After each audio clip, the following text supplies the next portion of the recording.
দেশের সংবিধান সংস্কার করে সাম্য, মানবিক মর্যাদা ও সামাজিক ন্যায় বিচার নিশ্চিত করার আহ্বান জানিয়েছেন ইসলামী আন্দোলনের সিনিয়র নায়েবে আমির মুফতি সৈয়দ মোহাম্মদ ফয়জুল করিম। তিনি বলেন, শাসক গোষ্ঠীদের দুর্নীতির কারণে দেশের মানুষের ভাগ্যের পরিবর্তন হয়নি।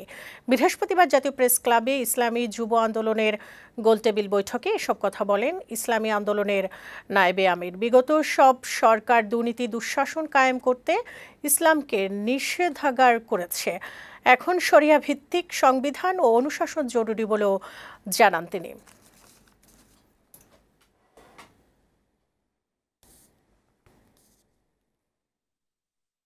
সবাই ক্ষমতা কেন্দ্রিক চিন্তা করি, দেশ কেন্দ্রিক কেউ চিন্তা করি না। আসুন আমরা সম্মিলিতভাবে নীতি আদর্শ ভ্রষ্ট যারা বিগত দিনে চুরি করেছে, ডাকাতি করেছে, দেশকে লুটপাট করেছে, ওদেরকে প্রতিহত করি। দেশকে আদর্শ ভিত্তিক মানুষ দিয়ে সাজাবার চেষ্টা করি, ইসলাম অনুযায়ী সাজাবার চেষ্টা করি।